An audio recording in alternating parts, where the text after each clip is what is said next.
Muchas gracias. Muchas gracias. Muy buenas tardes a todos y a todas. Señor presidente de la Bolsa de Comercio, autoridades de su comisión directiva, señores socios y socias de dicha entidad, señor presidente de la Unión Industrial Argentina y miembros también de la comisión directiva, señor presidente de la Cámara Argentina de la Construcción, señor presidente de la Honorable Cámara de Diputados, amigos y amigas que hoy nos acompañan. En principio, felicitar una vez más en esto que es casi una cita obligada todos los años y en esta vez, en esta oportunidad, al 160 aniversario de esta prestigiosa institución. Y la verdad que, escuchándolo a Adelmo, y permítanme que me dirija a él, Adelmo, porque voy a hacerlo como lo hago en privado. A mí no me gusta manejarme de una manera en privado y de otra en público. Normalmente, no sé si estará bien y de acuerdo a protocolo, pero así soy. Hablamos siempre con Adelmo, él me dice Adelmo, él me dice presidenta, con mucho respeto, que yo le agradezco, pero realmente muchas veces cuando uno escucha críticas, y no son las de él, no hablo de las de él, por Dios, hablo de críticas de afuera, acerca de que nuestro gobierno es un gobierno pro-Estado, antimercado, contra los empresarios. Bueno, desde que llegué no hago más que escuchar elogios sobre la ley 26.831, que es la ley que ha generado precisamente esta magnífica oportunidad. ¿Y saben qué? Esa ley es una ley que es proyecto de este gobierno que nos tocó a presidir, de este proyecto, que precisamente la trabajamos en forma conjunta y es un proyecto del Poder Ejecutivo que fue remitido como corresponde al Parlamento argentino. Y este aquí, mi sorpresa que no fue votada en muchos aspectos por algunos que se dicen pro mercado. Y sin embargo, es una ley que impulsamos nosotros y que hoy permite esta oportunidad de fusión de distintas bolsas, como la de Rosario, Mendoza, Córdoba, Buenos Aires, que le va a dar mucho dinamismo al mercado, mayor profundidad y comprender también cómo funciona el mercado de capitales y, como decía recién Adelmo, convencer a la gente de que en lugar de invertir en moneda extranjera, invierta en las empresas. Pero esta no es solamente función del Estado.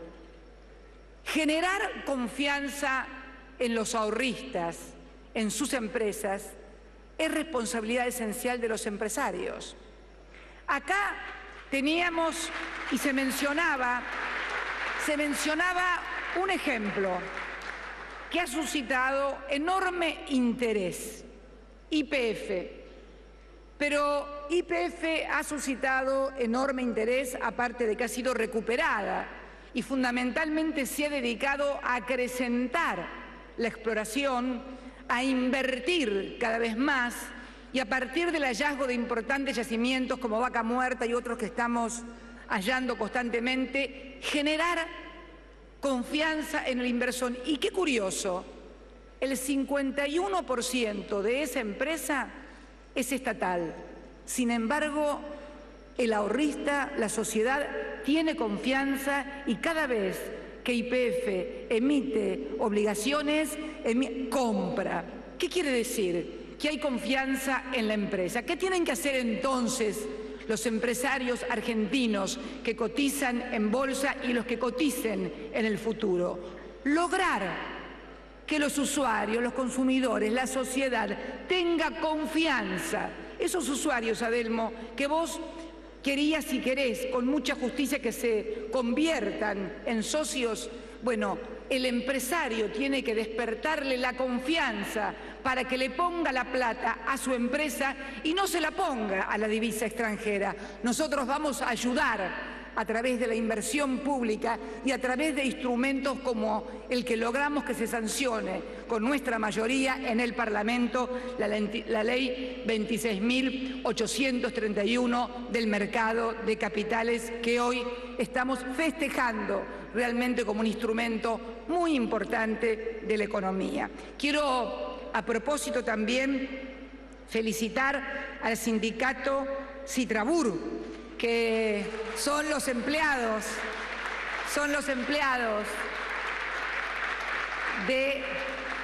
que es el sindicato que agrupa a todos aquellos que trabajan y que me recibieron muy amigablemente y amablemente en el ingreso de la bolsa con un hermoso ramo de flores, les agradezco, y que representan precisamente a los trabajadores de esta casa y de otras casas que tienen esta actividad.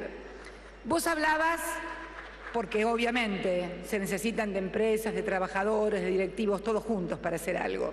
Adelmo hablaba de logros que hemos tenido en el gobierno.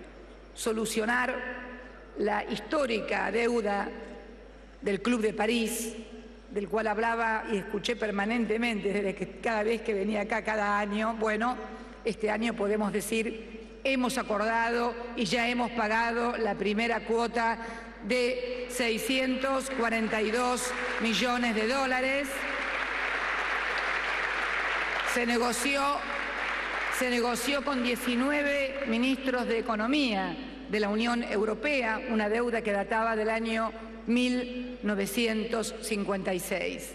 También hemos concluido numerosos juicios que estaban entablados en el CIADI, que es el Tribunal del Banco Mundial, en el cual teníamos demandas a las que hemos dado respuesta y solución. Y finalmente también llegado a un acuerdo que yo considero más que importante, no solamente para el presente, sino para el futuro de todas las generaciones, y es haber llegado al acuerdo y a la solución amistosa con Repsol, precisamente por la captación del 51% de sus acciones y la transformación nuevamente en una empresa nacional de lo que nunca debió dejar de ser nacional, como son los recursos energéticos.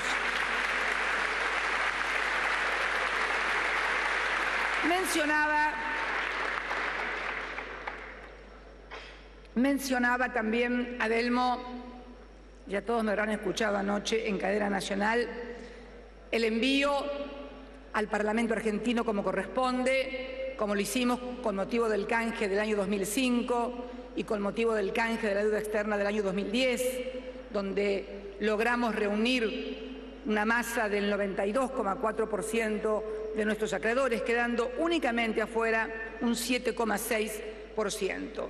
Anoche remitimos al Parlamento, como siempre lo hemos hecho, también un proyecto de ley donde, además de evidenciar la voluntad de pago al 100% de los acreedores, generamos y creamos los instrumentos para que esa voluntad se vea plasmada en el depósito de cada vencimiento, de cada una de las obligaciones en tiempo y forma, como hemos hecho del año 2005. El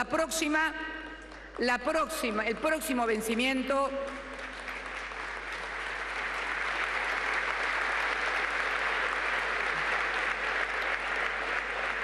empezaron con los papelitos. El próximo vencimiento de 200 millones de dólares que tenemos que pagar con motivo de ambos canjes se operará el día 30 de septiembre del corriente año. Luego hay otro vencimiento en octubre y posteriormente uno más grande de aproximadamente 1.000 millones de dólares durante el mes de diciembre. Por eso también, ante la obstrucción para que puedan cobrar quienes son los legítimos acreedores de la Argentina y los legítimos dueños de los recursos, es precisamente que hemos enviado este proyecto de ley, ante la obstrucción ilegal e ilegítima que hemos sufrido. La duda que plantea Adelmo, pero esto no significará no poder acceder al mercado de capitales. Yo invierto esto y digo que es al revés, Adelmo.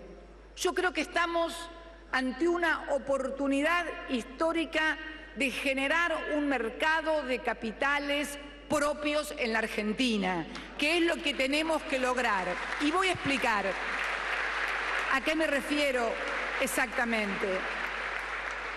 Si uno observa el ingreso o flujo de capitales externos durante los últimos 50 años, va a observar realmente que el flujo externo se produjo en gran medida durante las etapas del 76 al 83 y durante la década de los 90. Luego, fundamentalmente en nuestra etapa, hubo una gran inversión nacional a través de lo privado y a través del Estado. El Estado ha invertido mucho públicamente. Y cuando nosotros nos planteamos, o los empresarios se plantean muchas veces como gran problema el acceso al mercado de capitales, yo lo entendería si viviéramos en países, no quiero nombrar ningún país para que ninguno se sienta afectado, de algún continente alejado, pero la Argentina, señores, tiene una capacidad de ahorro interna y una capacidad de ahorro de sus empresarios que también se ha dado a través de numerosos instrumentos con capitales radicados en el exterior, lo sabemos. ¿Por qué no formar nosotros nuestro propio mercado de capitales con nuestro propio ahorro interno, con una parte también de lo que se ha remitido al exterior? ¿Saben por qué? Porque esto nos permitiría, si tenemos un mercado de capitales propios y no estamos esperando que vengan los capitales de afuera, estar por afuera de los vaivenes de la política internacional, porque todos sabemos, como lo ha demostrado la crisis de Lehman Brothers del año 2008 para la fecha, que al haber una gran economía con una moneda de reserva, los capitales van y vienen según cómo esa economía con moneda de reserva ajuste o no su tasa de interés, o sea o no su premio de estímulos, con lo cual siempre estamos sujetos a lo que se decida en políticas que no opinamos ni decidimos nosotros. Por eso, lo que vos querés, Adelmo, es lo que yo también quiero, que esta bolsa sea una bolsa muy importante, que genere un gran mercado de capitales, lo cual no invalida la inversión extranjera para proyectos de infraestructura, como vos bien señalás. Otro ejemplo, necesitamos también prontamente una ley de hidrocarburos, porque tenemos ahí ese gigante dormido que requiere de reglas claras para los inversores y una ley de hidrocarburos que sea igual para todos los inversores, así el yacimiento esté en Jujuy o esté en Tierra del Fuego. Porque no se trata, y se imaginan que soy una provinciana, no se trata de una ley que le quite recursos a las provincias. Por favor, lo que necesitamos es garantías tributarias de que va a haber una similitud tributaria en todo el país, no como pasa ahora. Muchas veces la Unión Industrial se queja de que en provincias o en municipios se crean impuestos, pero la verdad es que este gobierno es el único gobierno que no ha creado ningún impuesto. Sí hay gobiernos provinciales y muchos municipales que todos los días inventan un impuesto nuevo o una tasa nueva y les quita mucha competitividad de la economía. Por eso vayan a reclamar esos reclamos por otra ventanilla, no por la del gobierno nacional. No hemos creado ningún impuesto, al contrario, por ahí escucho hablar a algunos dirigentes de impuestos y dirigen jurisdicciones donde se han puesto impuestos hasta los pañales desechables, entonces, o pequeñas tasas municipales a los pañales desechables. Entonces, señores, señoras, hablemos realmente con honestidad, con valentía y con la verdad. Este gobierno no crea impuestos, este gobierno lo único que ha hecho es invertir. Y creemos realmente que esta ley de mercado de capitales, si la logramos también unir a una buena ley de hidrocarburos que genere garantía para esos inversores de capital intensivo, como es el capital petrolero, va a generar un gran mercado de capitales y va a despertar también la confianza de los ahorristas internos. Tenemos mucho ahorro interno en la Argentina. ¿Dónde estamos fallando? Estamos fallando también, Adelmo, en la intermediación financiera, en donde muchas veces se cobran comisiones, los trámites son burocráticos y si alguien no tiene mucha plata, no lo atienden bien, ni siquiera en el cajero de un banco, tiene que ir con 3 o 4 millones de dólares para que se lo lleven al exterior, porque si va con 20.000 pesos para ver cómo lo invierte, no lo atiende ni el portero de un banco. Esto también tiene que ser corregido.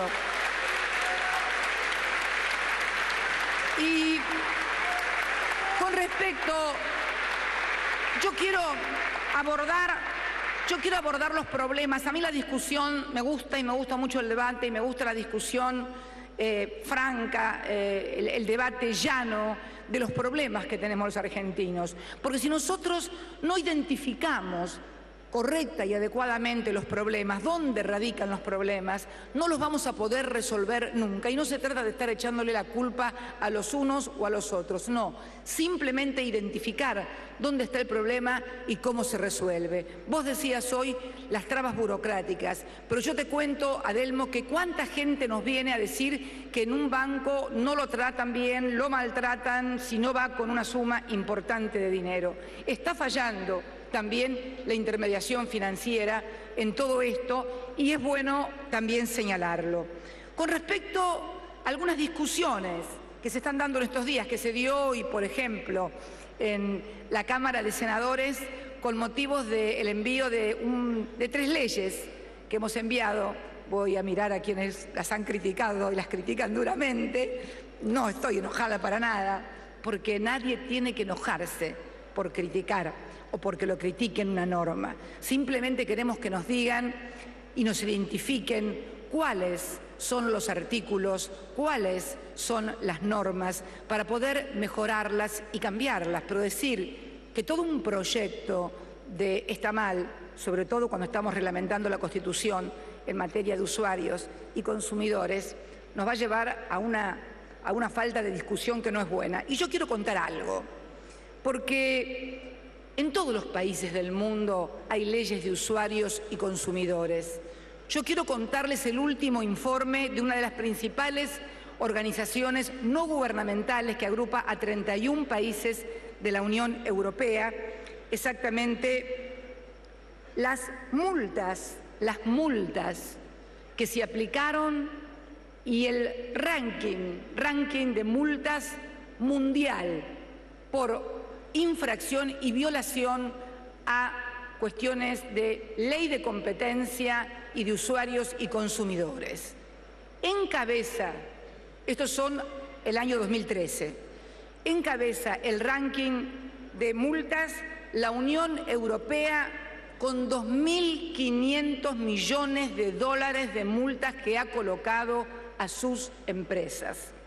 Luego sigue Estados Unidos con 1.020 millones, luego Corea del Sur con 255 millones, China con 241 millones de dólares, Japón con 225 millones de dólares y en nuestro continente, en Latinoamérica, la única que fue testeada aplicando multas fue nuestro principal socio estratégico, la República Federativa del Brasil, por 213 millones de dólares.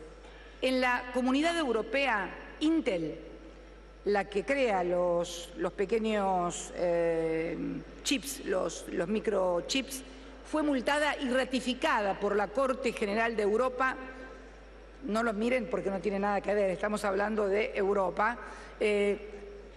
Nos entendemos, a quienes estaban mirando no tiene nada que ver. Un importante empresario argentino que es productor de chip, pero a él no lo multaron a Intel en Europa por 1.060 millones de euros. ¿Y saben qué sectores están siendo fundamentalmente, por ejemplo, en la Unión Europea, cuáles fueron los principales multados? Aquellos que jugaban con la tasa LIBOR. ¿Se acuerdan cuando descubrieron que un grupo de 10, 12 personas, 14, se juntaban todos los días a las 11 de la mañana y fijaban a piacere la tasa LIBOR? Bueno, fueron multados también ellos. También fueron multados empresas autopartistas por cartelización y tanto empresas nacionales como multinacionales en todos los países. Y los datos de la Unión Europea, de la Organización Europea del Consumidor, los sectores de alimentos, de telecomunicaciones y de transportes aéreos son los que más observados, investigados y con violaciones a los derechos de los usuarios y consumidores. Por eso yo digo, no asustemos a la gente con que leyes de usuarios y consumidores van a perjudicar a las empresas. En absoluto. Ayuda a que las empresas sean más competitivas, que ajusten sus procesos, que tengan mayor grado de innovación para poder competir, y además son leyes que existen en todo el mundo. No estamos inventando absolutamente nada. Es más, estamos invitando a discutir a los empresarios, a las asociaciones de consumidores, en el ámbito de la Casa de las Leyes, para que esas leyes sean realmente en defensa del conjunto de la sociedad. Hay muchas veces intereses que chocan los unos contra los otros, pero el Estado está precisamente para regular y para evitar que de ese choque salgan perjudicados los más débiles o los que menos fuerza tienen en las relaciones económicas y comerciales, que de eso también se trata, Adelmo, la justicia social. Pero bueno, hablabas también, y antes de entrar en las propuestas y antes de entrar en algunos números de la economía sumamente interesantes, también se agitan fantasmas. Hace unos días, a partir de un discurso mío, se agitó el fantasma de que con la aplicación de dos leyes, que es la 26.733 y la 26.734, que ambas fueron identificadas como leyes del antiterrorismo, pero no tienen absolutamente nada que ver. Son leyes que devienen de otra ley, la 26.024, que se sancionó en el Congreso con la aprobación de grandes mayorías legislativas y que era precisamente el convenio internacional del Gafi, el convenio de lucha contra el terrorismo, el lavado de dinero, que también hace y que precisamente estas dos leyes, la 26.733 y la 26.734, nos van a permitir, como miembros integrantes del Gafi, ustedes saben que es el Grupo de Acción Financiera Internacional, que integran solamente 34 países y nosotros somos uno de los miembros, estas dos leyes son las por las cuales fuimos felicitados en la última asamblea del Gafi y la que nos van a permitir salir de la lista de observación. Bueno, estas leyes son las que quiere derogar algún sector de la oposición. Eso nos va a merecer inmediatamente una sanción del Gafi que impactaría de lleno, obviamente, en el mercado de capitales y en toda la economía. Por eso yo digo que cuando muchas veces se habla, yo no sé si se hace por especulación política, que no la critico, porque en definitiva tienen derecho todos a querer juntar más voluntades, pero creo que muchas veces se habla por falta de conocimiento. Esas dos leyes fueron producto precisamente de esa ley 26.024, que fue la aplicación del Tratado Internacional. Y ahora sí, creo que es importante también entender que muchas veces, una cosa que vos dijiste, Adelmo, optimismo, que cuando entraste acá fuiste un hombre que querías ganar, que querías ser alguien en la sociedad, pero que junto a tu afán de ser alguien, de ganar y de trabajar, tenías algo que es imprescindible para cualquier hombre de negocios y yo diría para cualquier persona que quiera triunfar en la vida. Optimismo. Optimismo que no significa ser ciego frente a las cosas que pasan, pero que es lo que tratan de minar permanentemente todos los días. La confianza de los argentinos en su propio país, en sus propias posibilidades, y contra estas cosas tenemos que luchar todos los días. Por eso, decir también que la situación internacional, que muchas veces nos es ocultada, la caída, yo lo mencionaba el otro día, Japón cayendo al 6,8%, el crecimiento para abajo de Brasil, de China, de Estados Unidos, Mercosur, la caída de exportaciones, mejor dicho, de todos estos países que impacta, y la situación internacional que impacta más o menos en un medio punto de nuestro PBI. Y sin embargo, gracias a políticas activas, el consumo en nuestro país sigue poniéndole un piso a la desaceleración de la economía. Las ventas en supermercados y centros de compra en el primer semestre del año crecen en términos reales en el 4,9% y 8%.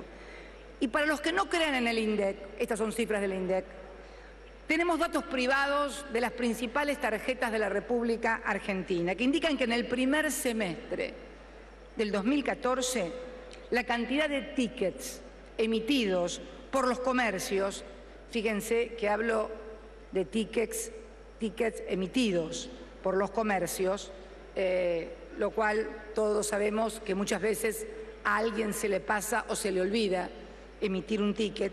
Restaurantes 18%, combustibles un 18%.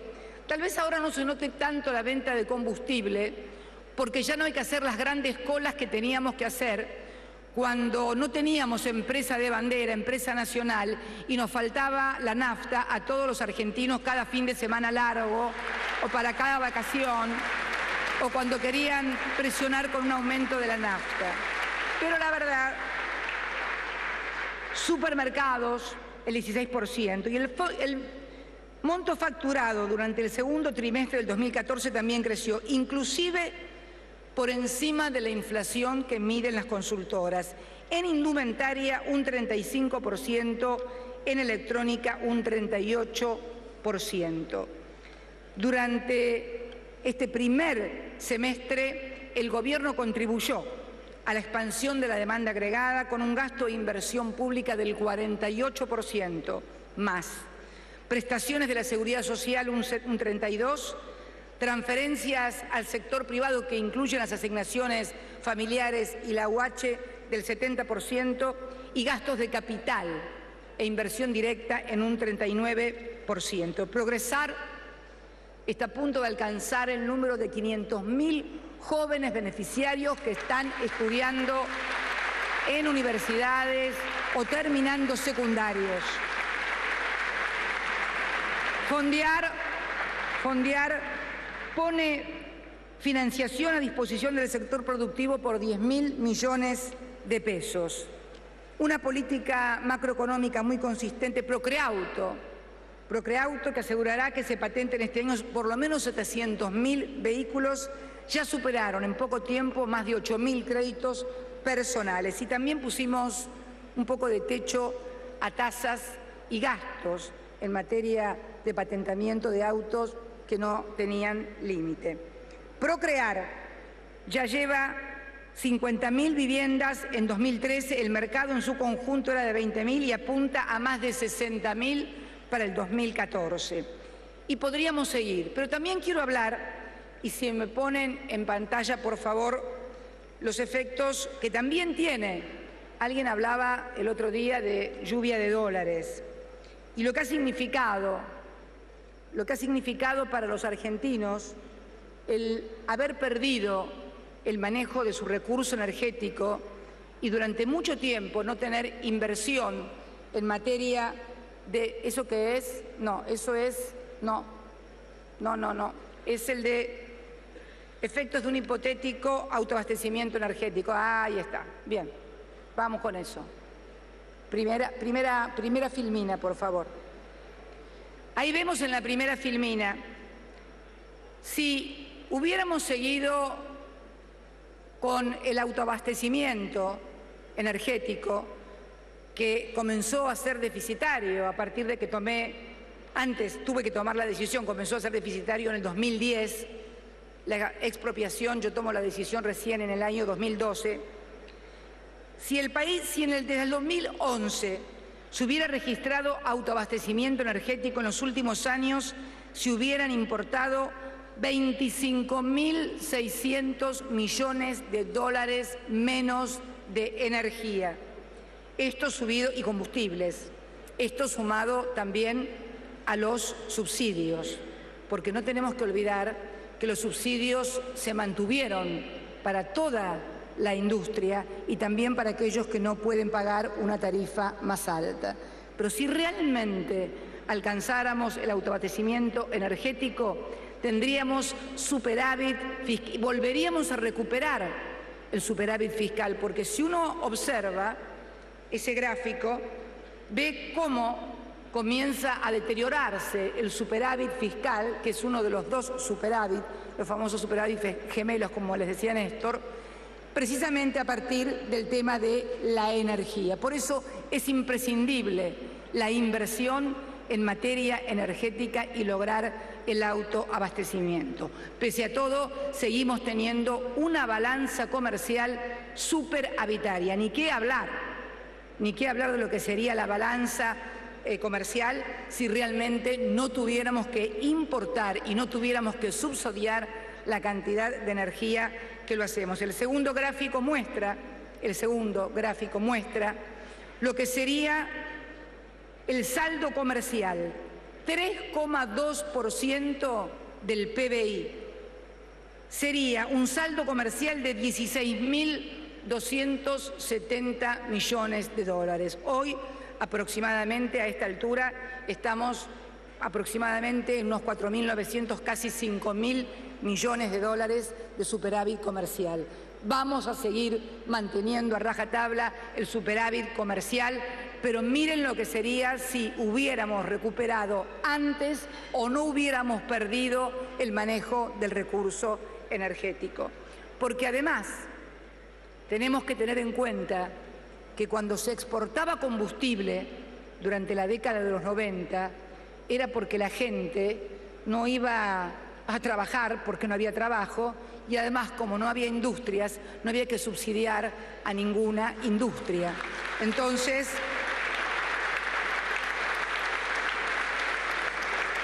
esto también,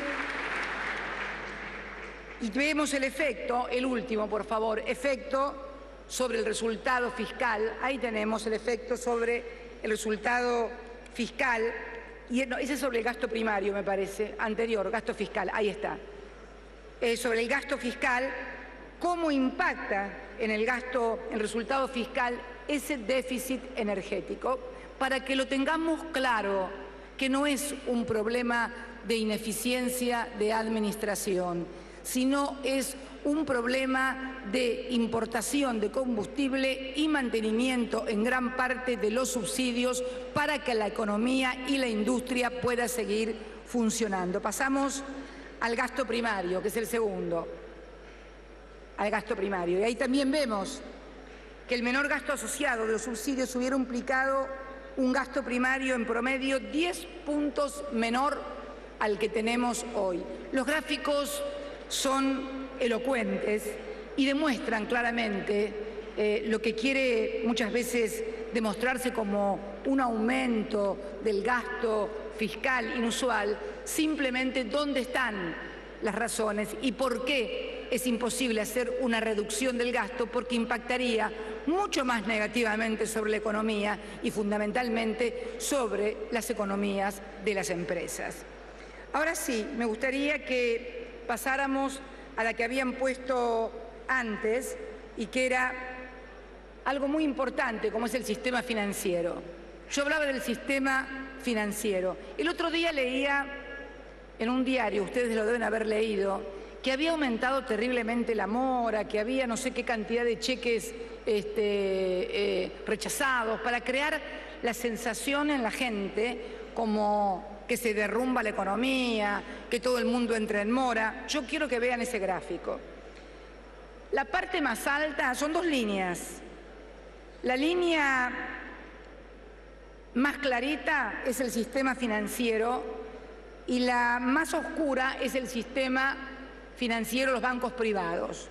Fíjense lo que era la cartera irregular del sistema financiero, o sea, los que no pagaban, los que estaban en mora en el año 2003, cuando le tocó a Néstor Kirchner venir a hablar a esta bolsa. El 33,5%, un 1/3 de la cartera de los bancos era de carácter irregular, con todo lo que esto significa. Ustedes saben que cuando un banco tiene esa cartera irregular, tiene que previsionar y está prácticamente al borde de la bancarrota. Y fíjense la caída abrupta que comienza a tener a partir del 2004-2005 para estabilizarse aún y subir un poquito más en la crisis del 2009 y seguir estable, miren toda la línea. Decían los diarios o algunos diarios que estaban en cartera irregular y que los bancos tenían graves problemas por los cheques rechazados. Fíjense, ahí está, muy claramente demostrado. Esto es información oficial y estamos en mayo del 2014, respecto de abril de 2014, 1,9, respecto de enero del 2014, 1,8, respecto del 2011, 1,4. No hay problemas. Nuestro sistema financiero es uno de los más sólidos del mundo y sin acceso al mercado de capitales. ¿Saben qué es eso?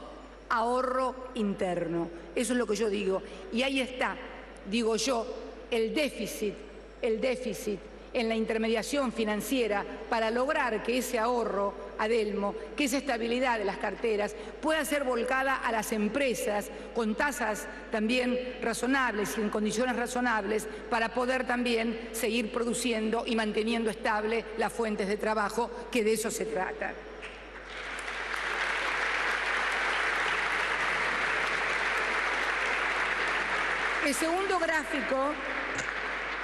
El segundo gráfico habla de la exposición patrimonial del sector privado del sistema financiero. La exposición patrimonial, o sea, el riesgo patrimonial, era en el año 2003 del 12% de su patrimonio. Fíjense ustedes cómo estamos a mayo del 2014, 2,9%.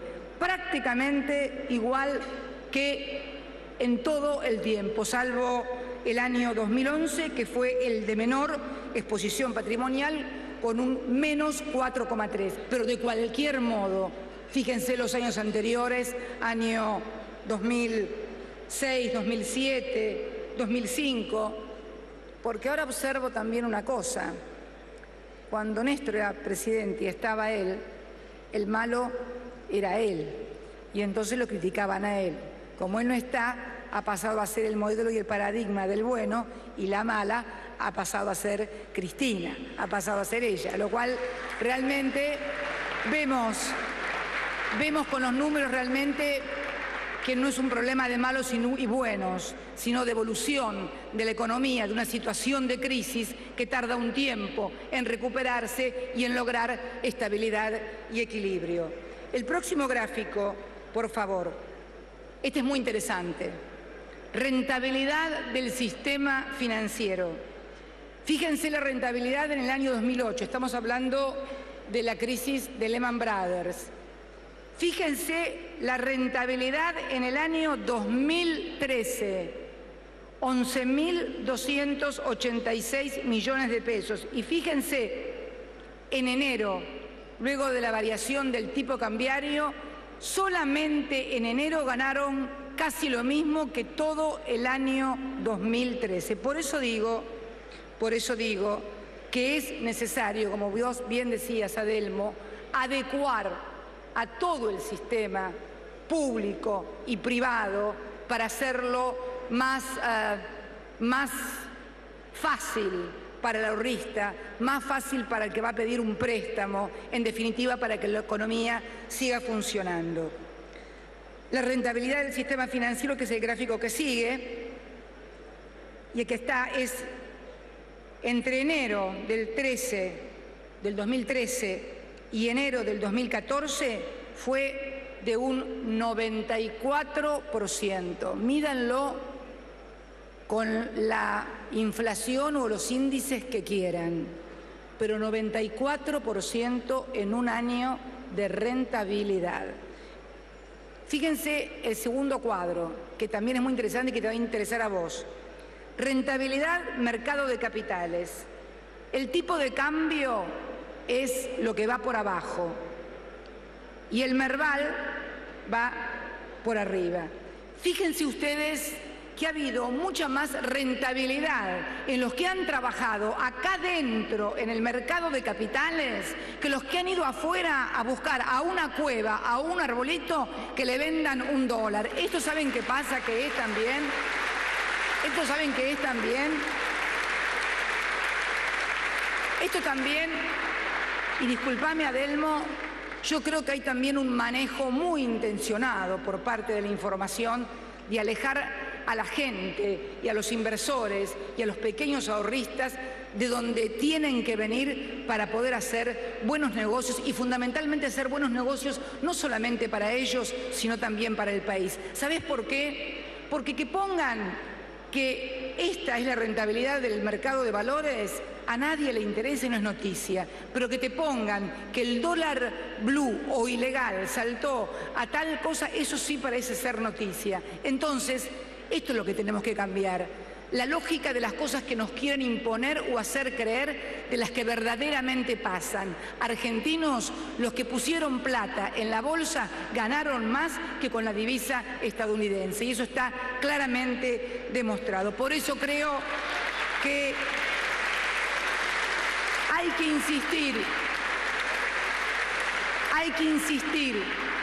que insistir mucho, machacar, digo yo, todos los días con estas cosas. Decía mi abuela, la letra con sangre entra.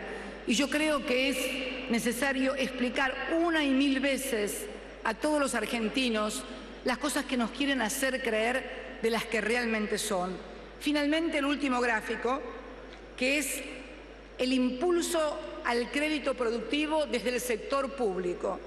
Fíjense, en el año 2009, que teníamos los créditos del Bicentenario, desde el sector público, no estoy hablando de Banco Nación, estoy hablando del sector público, éramos el 0,6% del Producto Bruto Interno.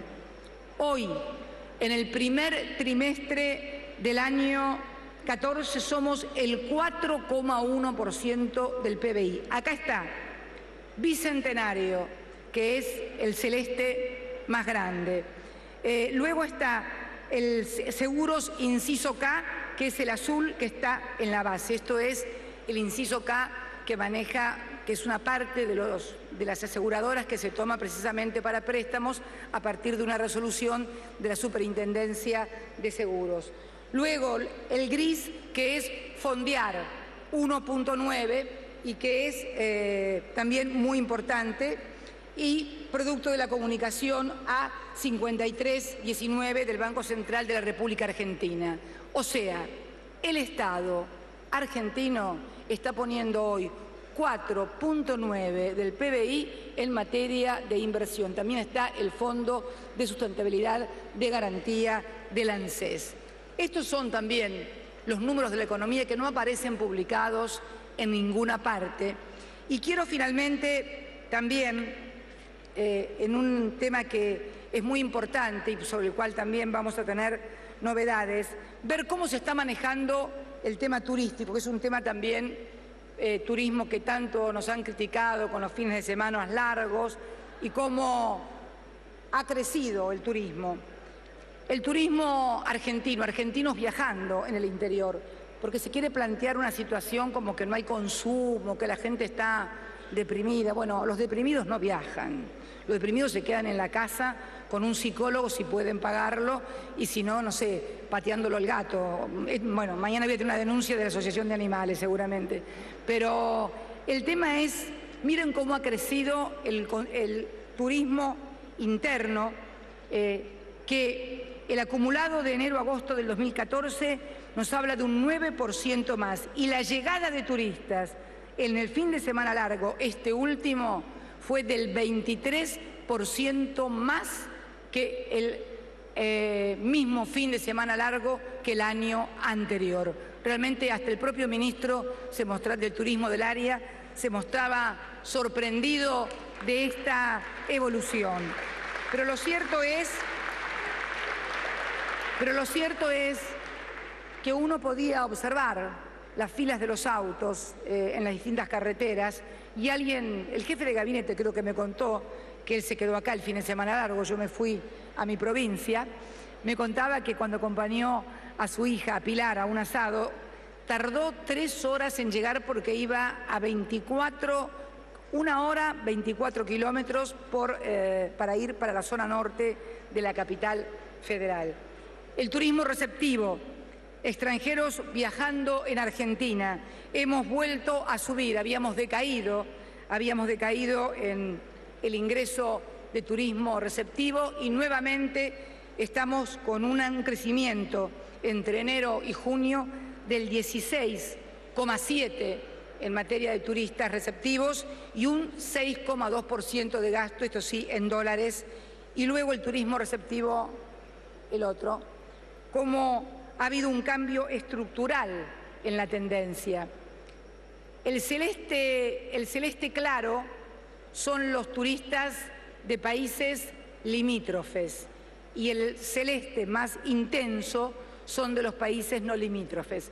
Fíjense en toda la primera etapa, que va de 1990 al año 2000, han crecido, siempre eran muchos más los de los países no limítrofes. Y fíjense en toda la última etapa cómo ha crecido el turismo de los países no limítrofes. ¿Saben a qué se debe eso? A 2 cosas. Primero, al crecimiento que han tenido las economías emergentes en toda la región, que les ha permitido a muchos compatriotas de la patria grande salir de su país. Y la segunda, a la disminución que también supo tener oportunamente y que ahora ha vuelto a crecer cuando la crisis del 2008 ha tenido en el turismo receptivo de países desarrollados. En síntesis, creo, como planteaba Adelmo, y con propuestas muy interesantes como la del metro cuadrado, otras que luego también discutiremos, pero realmente estoy convencida que necesitamos crear un mercado de capitales propios en la Argentina para no depender de los flujos y de los vaivenes internos. Y si no, habría que preguntarle a algunos otros países que tienen swaps en sus reservas de hasta el 30% y ya sabemos de qué estamos hablando, y muchas veces tienen severos problemas de oscilaciones porque obviamente los capitales van y vienen de acuerdo a sus intereses y también a maniobras especulativas. Por eso hablaba de la necesidad de tener mucha fe, mucho optimismo, pero también mucho trabajo, mucho esfuerzo, volver a creer en nuestras oportunidades, porque además creo que podemos exhibir en estos años un crecimiento muy importante. Esta propia institución, esta bolsa en la cual hoy estamos compartiendo su 160 aniversario, es un testigo de cómo, a partir de la fusión, ha permitido generar, y me faltó cómo ha crecido la participación de las pymes. ¿Están ahí las pymes por algún lado? ¿Cómo ha participado esta bolsa en el tema de las pymes? Algo que quería felicitar a la bolsa. Acá está, es el gráfico 5, pymes y mercado de capitales. Quiero terminar con esto como el crecimiento, el salto cualitativo que hemos tenido y que ha tenido esta institución. Fíjense el año 2003. En el año 2003, las pymes, en porcentaje total de financiamiento, eran solamente en el mercado de capitales el 0,5%.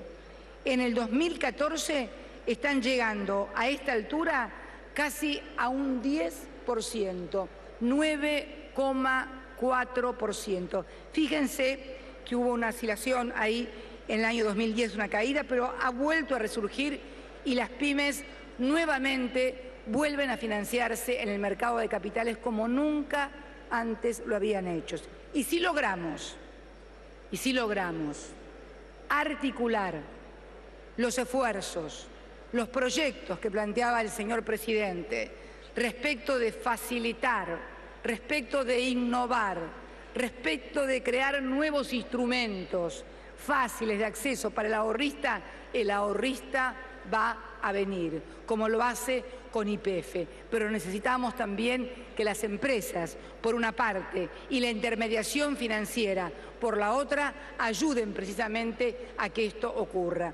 Por nuestra parte, señor presidente, cuente no solamente con la voluntad, no solamente con la decisión, sino con el trabajo de todos los hombres y mujeres que integran mi gobierno para seguir precisamente en esta senda de agrandar este mercado de capitales nacionales y al mismo tiempo hacernos cargo de la deuda que tenemos que pagar los argentinos y que, como usted bien dice, no vamos a andar discriminando quién la contrajo o quién la paga, pero la verdad es que la estamos pagando nosotros y eso nadie lo puede discutir.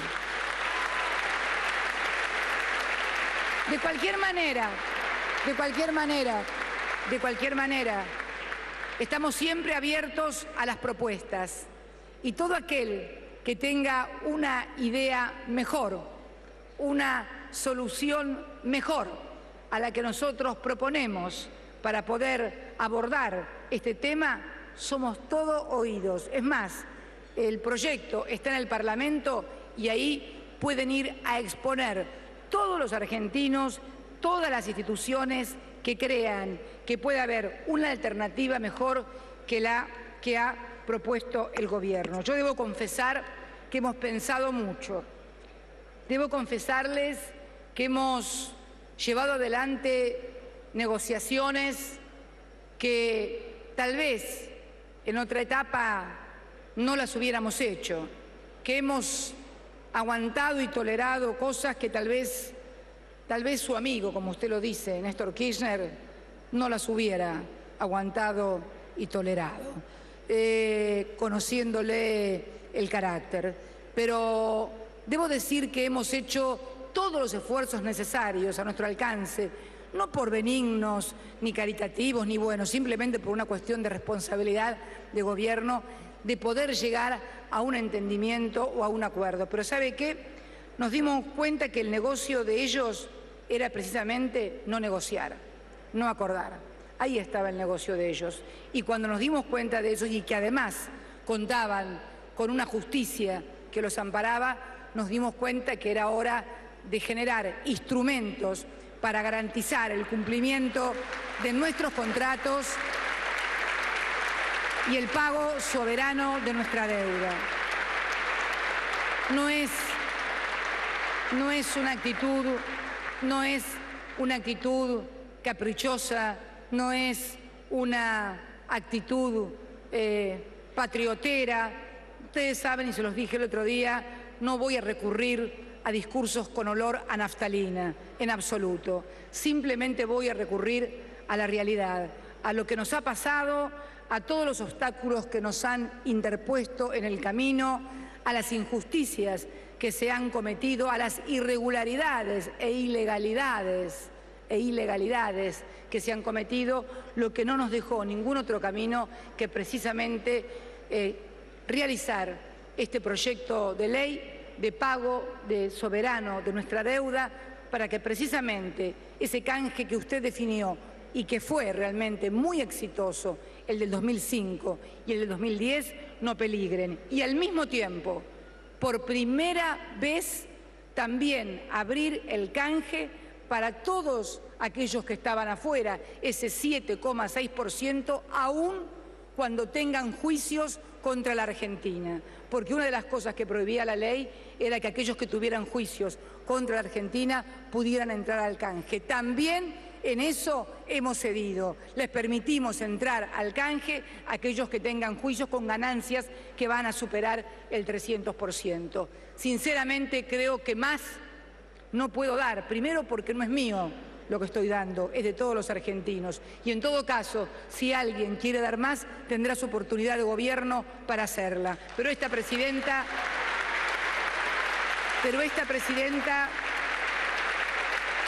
cree realmente que se ha pagado. La Argentina, Adelmo, la Argentina, amigos y amigos, ha pagado 190.000 millones de dólares. 190.000 millones de dólares desde el año 2003 a la fecha en materia de deuda. Hemos logrado la ratio de deuda más baja de nuestra historia, cerca del 8% de nuestro PBI en dólares, en moneda extranjera, en manos de tenedores privados, nacionales o extranjeros. Estamos comenzando a recuperar YPF, a invertir. Es la empresa que más ha invertido, es la que más pozos está explorando y perforando, es la que está camino a lograr en el año 2018-2019 el autoabastecimiento. Yo lo único que le pido a los argentinos que cuiden lo que hemos logrado, porque energía, alimentos y ciencia y tecnología, como lo he dicho siempre, van a ser las tres claves de este siglo XXI. Y creo que podemos decir con humildad, pero también con mucha serenidad y firmeza, que este gobierno ha hecho por la ciencia y por la tecnología, por la recuperación de la soberanía hidrocarburífera, por el desendeudamiento de los argentinos y por la inclusión social, lo que no se hacía desde muchas décadas. Pienso que tal vez ese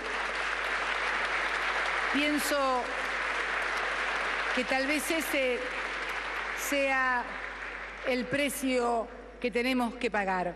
Y en estos momentos, donde hay dificultades en algunos sectores de la economía, porque seguramente que si no lo digo mañana me van a decir, pero no hablo de tal cosa. Sí, tenemos dificultades en el sector automotriz, que es el sector que nos ha hecho caer abruptamente el índice de crecimiento industrial. Pero todos sabemos que también los problemas no devienen del problema interno, sino también de quienes nos compran desde afuera, y tenemos problemas también porque nuestro socio principal ha dejado de crecer en la medida que lo venía haciendo. Pero no importa, no nos ponemos a llorar ni a lamentarnos, simplemente nos arremangamos como siempre lo hemos hecho y estamos pensando todos los días qué instrumento, qué política contracíclica tenemos que crear para superar todas las dificultades que puedan sobrevenir hoy, mañana y pasado mañana también. Muchas gracias y feliz aniversario a toda la Bolsa de Comercio. Muchas gracias.